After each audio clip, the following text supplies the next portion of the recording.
Здравей, в днешното видео ще те науча как да си намираш повече клиенти от препоръки.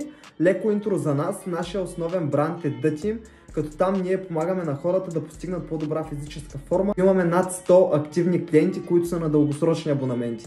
Разбира се, не сме започнали с 100, бяха много по-малко, бяха 0 в началото и сме полагали всячески усилия, лутали сме. Работихме много усилено върху това да изградим една добра оферта, да намерим повече клиенти, различни канали, чрез които да стигаме до повече хора и върху подобряване на продажбените умения, което ни даде увереност пък всъщност, че можем да помагаме и на други хора. За това и създадохме бранда Scale Trainer, който е насочен да помага на треньори да интегрират бизнес модел зад треньорството, да генерират повече приходи и да се оптимизират работното време. Темата на днешното видео ще бъде как да намираме повече клиенти чрез препоръки. Препоръката е супер канал за намиране на повече хора. Пред нас работи изключително добре, предполагам и при теб. А знаеш ли как работи още по-добре? Като си я поискаме. Най-лесният начин е да започнеш от съществуващите си клиенти, да отидеш при всеки един по-отделно и да му кажеш следното. Примерно Жоро. Казваш му: виж, Жоро, в момента ми се освобождават няколко свободни места и искам да ги запълня с познати роднини на моите клиенти. Сещаш ли се за някого конкретно, на който това би било от полза и мога да поканя на една безплатна тренировка?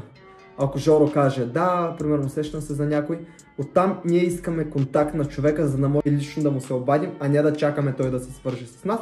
Има два варианта. Единия е Жоро да ни даде директно неговия номер и ние да му се обадим, а втория е да каже, че не може и че първо трябва да поиска разрешение. Ако втория се осъществи, това, което може да направим, е да попитаме Жоро за какви са целите на този човек, какво иска да постигне.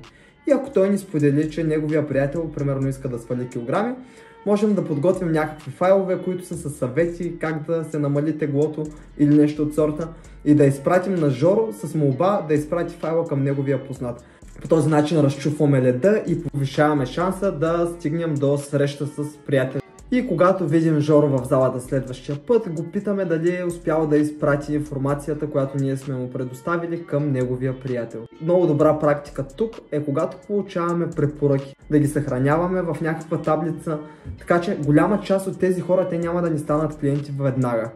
Но ако ние им даваме стойност с времето, усещаме се за тях по време на празници, при първи момент, в който те решат, че искат да започнат да спортуват, ще се сетят за нас и така ние в дългосрочен план, чрез натрупване, завъртаме колелото и ще имаме все повече и повече клиенти. Друго много добро време за искане на препоръки е точно след продажбения разговор, момента, в който човека каже да и заплати сумата на услугата. На всеки би му било по-спокойно, ако вземе приятел в новото си начинание. Можем да зададем следния въпрос: кой друг познаваш, който също има проблем в свалянето на килограми и в влизането в по-добра форма? Възможен отговор: ами приятеля ми Иван.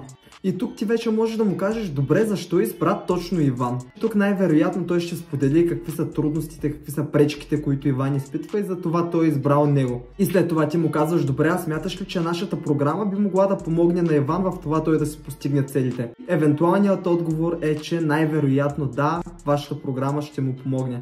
Това се очаква да каже той. Тук вече ние можем да му кажем: добре, имаш ли нещо против да ми изпратиш номера на Иван, за да мога аз да му се обадя и да го поканя на една безплатна тренировка, да дойде да види дали ще му хареса услугата, която ние предоставяме. Интегрирайки тази добра практика в нашата работа, това ще ни позволи да увеличим броя на хората, с които работим. Има нещо, което ние правим, когато искаме препоръки на някакъв период, примерно на 3 месеца, си правим така наречените офанзиви за искане на препоръки. След 3 месеца, след като клиента вече е 3 месеца в нашата програма, записваме си го и на 3-я месец отиваме при него и го питаме за препоръка, без значение дали преди това сме го питали. И така на всеки 3 месеца, в които клиент е в нашата програма, след това следва да му поискаме препоръка, като я искаме по начина, по който обясних по-рано. Друг начин за искане на препоръка е когато човек спре да ни бъде клиент. Когато той спре, можем да му направим едно екзит интервю, в което интервю целим да получим обратна връзка. И го питаме за относно съвместната ни работа, дали е останал доволен, дали е успял да си постигне целите. И ако обратната връзка е положителна, можем да му зададем един въпрос, който е: колко от 1 до 10 си склонен да препоръчаш нашата услуга? И ако човека е бил доволен, то най-вероятно отговорът ще е 10. И ако е 10, можем да му кажем: добре, за кой се сещаш конкретно, на който бихме могли да помогнем? Ако той каже: нали, сещам се за еди с кого, Пак е същия процес. Искаме телефонен номер и се свързваме с човека да го поканим на безплатна тренировка. Надявам се, че това видео е било от полза за теб. Ако го намираш за полезно, можеш да ни последваш в социалните мрежи. Ще оставя линк по-долу към нашия Instagram профил, където ние постоянно качваме съдържание, което е изцяло приложимо, казуси, които ние срещаме на дневна база, които предполагам, че и на теб биха ти били полезни. Благодаря, че изгледа видеото до край и до нови срещи!